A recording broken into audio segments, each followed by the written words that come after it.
Student কেমন আছো? আশা করি প্রত্যেকে ভীষণ ভালো আছো। লাভ ক্ষতি চ্যাপ্টারের মোস্ট ইম্পর্টেন্ট অঙ্ক আজ আমরা করব, এবং অনেক স্টুডেন্টের কাছে এই অঙ্কটা ভীষণ কঠিন বলে মনে হয়েছে।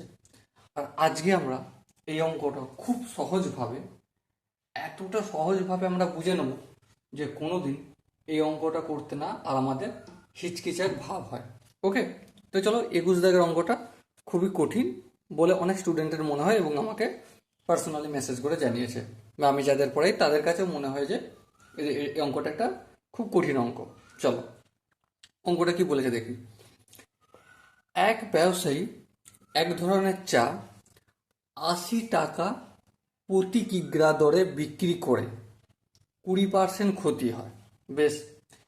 এবং অপর এক ধরনের চা 200 টাকা প্রতি কিগ্রা দরে বিক্রি করে 25% লাভ হয়, বেশ। তিনি দু ধরনের চা কি অনুপাতে মিশিয়ে প্রতি কিগ্রা 150 টাকা দরে বিক্রি করলে 25% লাভ হবে। দেখো অঙ্কটা পড়লাম, এবং এই অঙ্কটা থেকে কিছু আউটলাইন আমরা লিখে নেব, যাতে কি হয় আমাদের অঙ্কটা করতে সুবিধা হয়। যেমন কি কি আউটলাইন লিখবো, ধরো এখানটায় আমি ড্রয়িং করব প্রথম প্রকার চায়ের, ঠিক আছে, আর এইখানটা ড্রয়িং করব আমি দ্বিতীয় প্রকার চায়ের। ওকে, বেশ। প্রথম প্রকার চা কত করে বিক্রি করেছে? দেখো 80 টাকা প্রতি কিগ্রা বিক্রি করেছে, ঠিক আছে। তাহলে ক্রয় মূল্য কত? ক্রয় মূল্য এক্স টাকা ধরলাম, বেশ। এবার লক্ষ্য করো 80 টাকা বিক্রি করে কত পার্সেন্ট ক্ষতি হয়েছে? 20%। তাহলে বিক্রয় মূল্য সমান কি? বিক্রয় মূল্য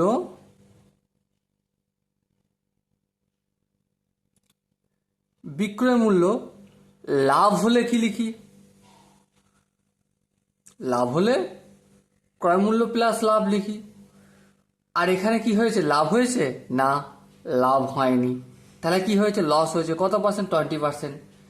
তাহলে এই যে ক্রয় মূল্য এক্স, এই ক্রয় মূল্য থেকে ক্ষতির পরিমাণ কত? কত বলেছে দেখো, এক্স ইন্টু 20%, এই 20/100। আর বিক্রয় মূল্য দেখো বইয়েতে সুন্দরভাবে বলে দিচ্ছে 80 টাকা, তাহলে এই 80 লিখলাম আমি। কোনো অসুবিধা রয়েছে? আশা করি কোনো অসুবিধা নেই।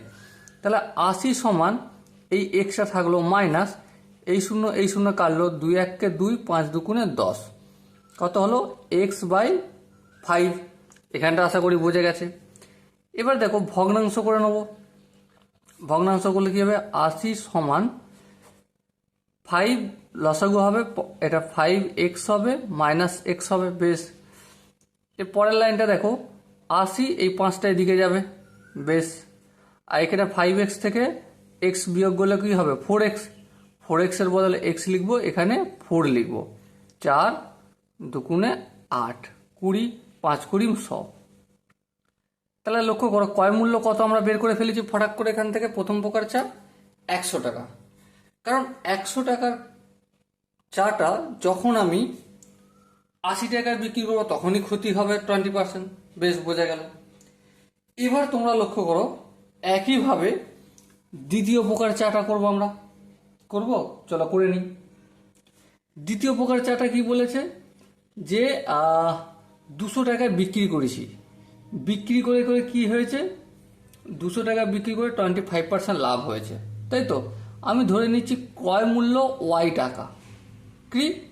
আচ্ছা, এটা যেন মনে করো না তোমরা আবার ফাইনাল আনসার। আমি ফাইনাল আনসার করবো, কিন্তু এটা ডায়াগ্রামটা অঙ্কন করে নিচ্ছি তোমাদের বোঝার সুবিধার জন্য। ওকে, তাহলে ওয়াই টাকায় ক্রয় মূল্য। তাহলে লক্ষ্য করো বিক্রয় মূল্য সমান কত? বিক্রয় মূল্য, এখানে কিন্তু ক্রয় মূল্য প্লাস লাভ। লাভ কত হয়েছে দেখো বইতে বলে দিয়েছে 25%। তাহলে ওয়াই ইন্টু 25/100। এবারে বিক্রয় মূল্য কত দেখো বই বলেছে সুন্দরভাবে 200 টাকা, তাই তো। তাহলে বিক্রয় মূল্য এখানে কি লিখবো? আমি 200 লিখবো। এবারে কাটাকাটি করবো, 25 1 25, 4 25 100। তাহলে ওয়াই প্লাস y/4। এবারে কি করব? ভগ্নাংশের যোগ বিয়োগটা করে নেবো। তাহলে ওয়াই নিচে কিছু নেই, মানে এক এক আর ওয়াই, ফোরের লসাগু ফোর, ফোরের সঙ্গে ওয়াইটা গুণ হয়ে যাবে, ফোর ওয়াই প্লাস ওয়াই। বেশ, বাম দিকটা একটু করে নি বেশি করে, ফোর ওয়াই এর সঙ্গে ওয়াই যোগ করলে কি হবে, ফাইভ ওয়াই। ওকে, এখানটা আশা করি বোঝা গেছে। এবারে দেখো 200 ইন্টু 4/5 ইকুয়াল টু ওয়াই। 4টা কি আছে, ভাগের আকার আছে, গুণের আকার হলো, 5টা গুণের আকার আছে, ভাগের আকার হয়ে গেল। ওকে, 5 একে 5, আর এটা 40, তাই 40কে 4 দিয়ে গুণ করলে 160 ইকুয়াল টু ওয়াই। তাহলে দেখো মন দিয়ে একটা জিনিস মন দিয়ে দেখো, প্রথম প্রকার চায় ক্রয় মূল্য কত, 100 টাকা। দ্বিতীয় প্রকার চায়ের ক্রয় মূল্য কত, 160 টাকা। বেশ বোঝা গেছে, আশা করি এখানটা বুঝতে কারো অসুবিধা নয়। ঠিক আছে, এবারে দ্বিতীয় প্রকার চাটা প্রথম প্রকার চাটা বিক্রি করেছে কত, 80 টাকায়, কারণ 20% ক্ষতি হয়েছে, বইতে বলে দিয়েছে। আর দ্বিতীয় প্রকার চাটা বিক্রি করেছে কত টাকা, 200 টাকা বিক্রি করেছে। প্রফিট কত হয়েছে, 25%। বেশ বোঝা গেল। এবারে কি বলেছে দেখো, বলেছে যে তিনি দু ধরনের চার কি অনুপাতে মিশিয়ে কিগ্রা 150 টাকা বিক্রি করলে 25% লাভ হবে। মন দিয়ে লক্ষ্য করো, এই যে চা প্রথম প্রকার চায়ের ধরছি আমি এম অনুপাত নিলাম, এম পরিমাণ, আর দ্বিতীয় প্রকার চাটাকে আমি এন পরিমাণ নিলাম, তাহলে কি কোনো আপত্তি আছে? আশা করি কোনো আপত্তি নেই। এবারে এম পরিমাণ চায়ের মূল্য কত, 100 টাকা ক্রয় মূল্য ইন্টু এম। ধরো এটা 100 ইন্টু এম হলো কেন, এটা আরো যদি ভালো করে বোঝাতে হয় তাহলে তোমাকে আমি একটা গল্প বলছি, শোনো মন দিয়ে, খুবই ইম্পর্টেন্ট গল্প। সাপোজ মনে করো 200 টাকা কেজি মাছ, 5 কেজি মাছ কিনলে কি কত টাকা তোমাকে দিতে হবে, 5কে 200 দিয়ে গুণ করবো, 1000 টাকা হবে। ঠিক সেম এখানে প্রথম প্রকার চা কতটা নিচ্ছি, এম পরিমাণ নিচ্ছি, ক্রয় মূল্য কত টাকা, 100 টাকা, তাই টোটাল দামটা কত হবে, এটা 100 ইন্টু এম। বেশ বোঝা গেল। আবার এইখানে কত পরিমাণ চা নিচ্ছি, এন পরিমাণ চা নিচ্ছি এখান থেকে, এখানে ক্রয় মূল্য কত, 160 টাকা, তাহলে টোটাল দাম কত, এত টাকা। ঠিক আছে, তাহলে প্রথম প্রকার চায়ের এম পরিমাণ চায়ের দাম 100 ইন্টু এম টাকা, আর দ্বিতীয় প্রকার চায়ের এন পরিমাণ চায়ের দাম হচ্ছে এন ইন্টু 160 টাকা। এখানটা আশা করি কারা বুঝতে অসুবিধা হয়নি। ঠিক আছে, চলো এর পরের স্টেপটা করি। এর পরের স্টেপটা কি বলেছে দেখো, 100 এম প্লাস 160 এন, এটা ক্রয় মূল্য। ক্রয় মূল্যটা বিক্রি করছি আমি কত টাকায় বলো, ক্রয় মূল্যটা আমি বিক্রি করছি 25% প্রফিটে। তাহলে এই ক্রয় মূল্য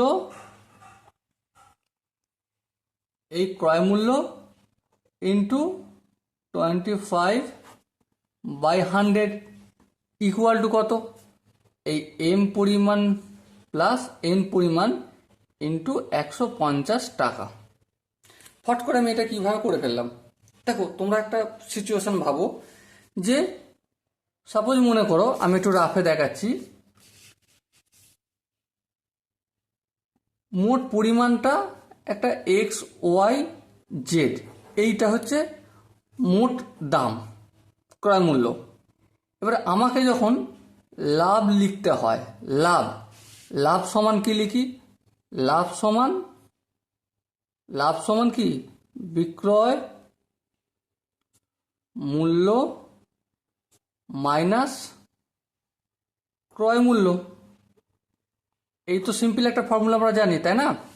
তাহলে এবার দেখো এই লাভটা যেমন আছে তেমন থাকলো, মাইনাস ক্রয় মূল্য রয়েছে, ক্রয় মূল্যটা যদি বাম দিক থেকে ডান দিক আনে কি হয়ে যাবে, প্লাস হয়ে যাবে। তাহলে এই প্লাস ক্রয় মূল্য ইকুয়াল টু কি হয়ে যাবে আমার, বিক্রয় মূল্য। ব্যাস, দেখো এই সহজ ফর্মুলাটা আমি এখানে কাজে লাগাচ্ছি। লক্ষ্য করো, 100 এম প্লাস 160 এন, এটা কি, এম আর এন পরিমাণে টোটাল চায়ের ক্রয় মূল্য। দেখো এখানে ক্রয় মূল্যটা লিখলাম, লাভ কত, 25% লাভ, তাহলে দেখো প্লাস চিহ্ন দিলাম, তারপর 100 এম প্লাস 160 এন, মানে এটা টোটাল ক্রয় মূল্য ইন্টু 25% লাভ, সমান কি, সমান এখানে দেখো বইতে বলছে 150 টাকা দরে বিক্রি করছে। কতটা পরিমাণ চা? এম প্লাস এন পরিমাণ চা। ওকে, সো ডিয়ার স্টুডেন্ট, এবারে দেখো, এবারে ক্যালকুলেশন করলে তোমার এম বাই এন আনসার তুমি যেটা পাবে সেটাই কি হয়ে যাবে, আমাদের আনসার হয়ে যাবে। আশা করি তোমাদের এই জায়গাটা কারো বুঝতে অসুবিধা হয়নি। এবার চলো ভালো করে লিখে লিখে আমি অঙ্কটা একটু করে দেখাচ্ছি। কেন লিখে লিখে করে দেখাবো? কারণ তোমাদের শুধু অঙ্ক এখানে শিখলেই হবে না, একটু নাম্বারও দরকার আছে হালকা করে, তাই না? সেই জন্যই আমি নাম্বারের জন্য একটু প্র্যাকটিস করে নিই। তাহলে দেখো, প্রথম প্রকার চায়ের ক্রয় মূল্য ধরি প্রথম প্রকার চায়ের ক্রয় মূল্য সমান কত? এক্স টাকা। তাহলে অতএব শর্তানুসারে কি এই জিনিসটা আমরা লিখে নেব, ঠিক আছে? শর্তানুসারে 80 টাকা equal to x minus x into 20/100। কেন হচ্ছে? কারণ ক্ষতি হয়েছে বলি ক্রয় মূল্য মাইনাস কতটা ক্ষতি হয়েছে? 20%। তাহলে এই 20% আমি লিখলাম। এই শূন্য ক্যান্সেল আউট হলো। সিম্পলি 2 1 2, 5 2 10। এটা ক্যালকুলেশনটা একবার করেছি, আর একবার তাড়াতাড়ি করে নিচ্ছি। 5x মাইনাস এক্স, তাহলে এটা কি হলো? 80 ইকুয়াল টু 4x/5। এবারে কি হবে? এই 5টা ভাগ আছে, এটা গুণ হয়ে যাবে, 4টা গুণ আছে ভাগ হয়ে যাবে, ইকুয়াল টু এক্স। 4 1 4, 4 20 80। এবার দেখো 20-র সঙ্গে 5 গুণ করলে 100 টাকা। 200 হয়ে গেছে, এটা 100 টাকা। ওকে, তাহলে প্রথম প্রকার হলো। এবারে দ্বিতীয় প্রকারে এই ক্যালকুলেশনটা আমি করে নেব।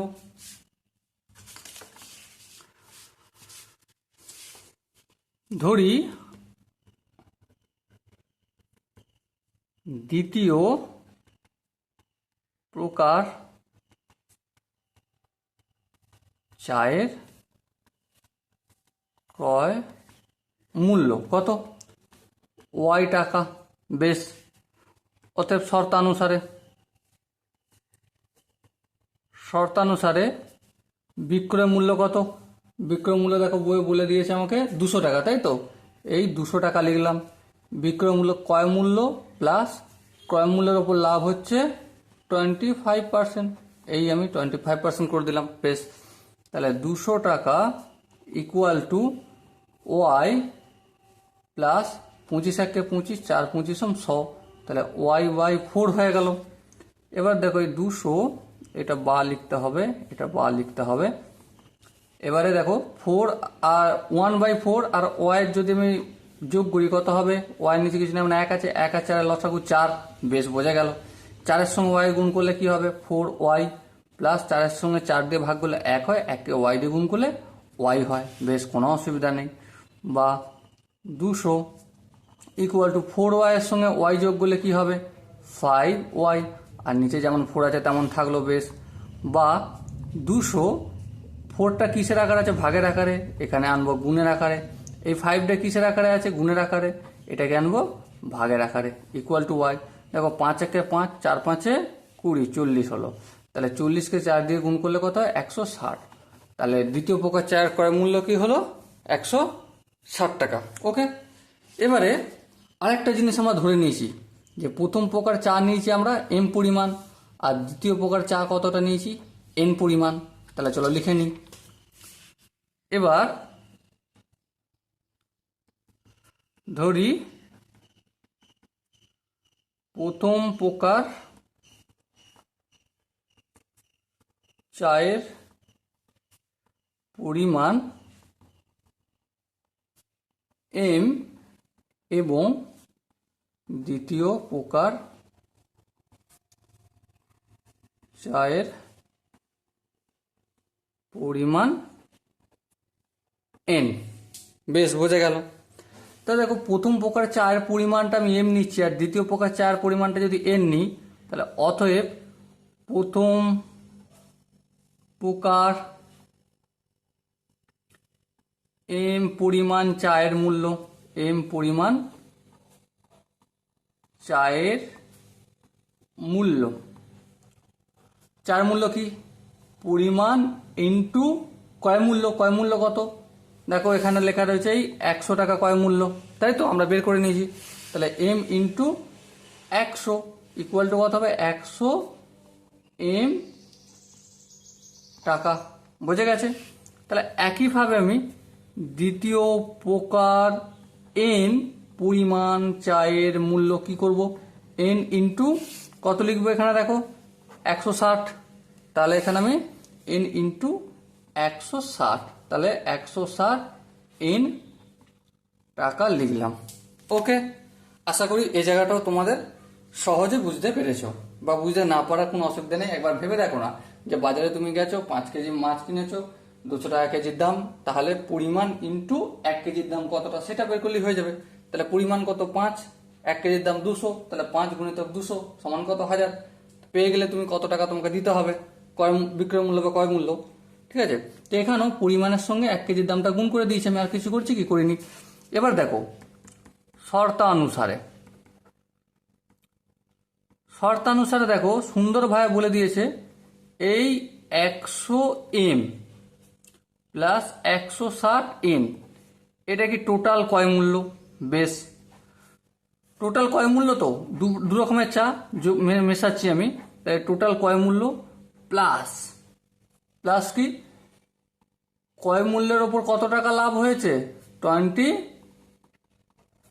25%, কত পার্সেন্ট লাভ হয়েছে 25%, এই 25/100 লিখলাম।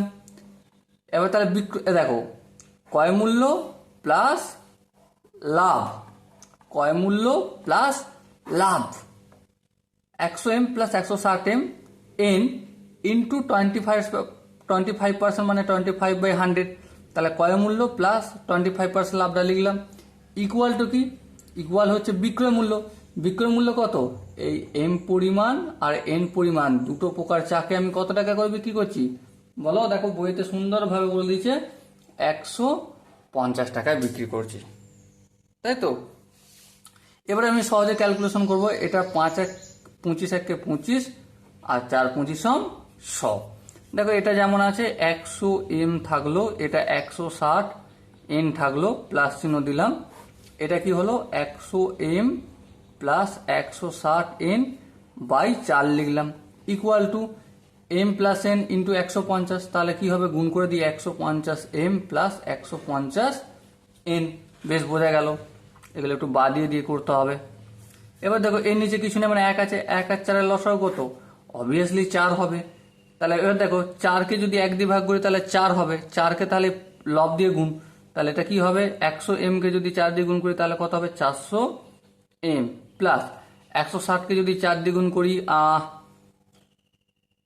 এনটা লিখলাম 4 0 0 4 চোখ 24 4 হাতে 2 4 4 4 আর 2 6 640 এন হবে। একটু গুণ করে দেখে নিও, প্লাস চিহ্ন আছে, এই প্লাস চিহ্নটা দিলাম এখানে, 4কে 4 দিয়ে ভাগলে 1 হবে, 1কে লব দিয়ে গুণ করলে লবটাই হয়ে যাবে, তাহলে এই 100 M plus 160 N equal to, এটা আমি গুণ করে নিয়েছি, লিখে দিই 150 এম প্লাস 150 এন। ওকে, এবার একটু সহজে একটু করে নেবো, 400 এন আর এই 100 এম কত হবে 500 এম হবে, বেশ বোঝা গেল। প্লাস চিহ্ন আছে, প্লাস চিহ্ন দিলাম, 640 আর 160, দেখো যদি যোগ করি 0 0 0, 6 আর 4 10 0 হাত থাকে 1, 1 আর 1 2, 2 আর 6 8, তাহলে এই 800 এন হলো। বেশ, 4কে এটা ভাগের আকার আছে, অপোজিট দিকে পাঠালে গুণের আকার হয়ে যাবে, 4কে যদি 150 দিয়ে গুণ করি তাহলে কি হবে 600 এম, আর এটাও কি হয়ে যাবে 600 এন হয়ে যাবে। এবারে এম গুলোকে একদিকে এন গুলোকে একদিকে গুনি, দেখো এখানে 800 এন আছে, আমি কি করলাম এখানে 800 এনটা রাখলাম, বেশ আপত্তি আশা করি না কারো। এবার দেখো প্লাস এন আছে, এটা প্লাসটা এদিকে আনলে কি হয়ে যাবে মাইনাস হয়ে যাবে, চলো মাইনাস করে দিলাম, এটা 600 মাইনাস 600 প্লাস 600 আছে, কি করব বাম দিকে আনলে মাইনাস 600 এন করে দিলাম। এখানে যেমন 600 এমটা রয়েছে তেমন থাকলো, এখানে দেখো 500 এম আছে, এদিকে আসলে কি হয়ে যাবে মাইনাস 500 এম। ওকে, বেশ কোনো আপত্তি নেই। এবার দেখো 800n থেকে যদি আমি 600n বিয়োগ করি তাহলে কত হবে? অবভিয়াসলি 200n হবে। আর এখানে 600m থেকে যদি 500m বিয়োগ করি কত হবে? 100m হবে। এবার লক্ষ্য করো, কি লক্ষ্য করবে, এটা nটা কি আছে 200-র সাথে গুণের আকারে আছে, তাহলে সমানের যদি অপোজিট সাইডে নিয়ে যাই তাহলে m/n হয়ে যাবে। বেশ, এখানে কি ছিল, 200টা যেমন ছিল তেমন থাকলো, 100টা এখানে m এর সঙ্গে কিসের আকারে ছিল? গুণের আকারে ছিল। অপোজিট দিকে আনলে কি হয়ে যাবে? ভাগের আকারে হয়ে যাবে। করে দিলাম, এই শূন্য এই শূন্য, এই শূন্য এই শূন্য কাটলো, তাহলে 2/1 = m/n। তাহলে কত পরিমাণ নেওয়া হবে? প্রথম প্রকার চা থেকে নেওয়া হবে 2 ভাগ, আর দ্বিতীয় প্রকার চা থেকে নেওয়া হবে 1 ভাগ। এটাই হচ্ছে আপনার রাইট আনসার।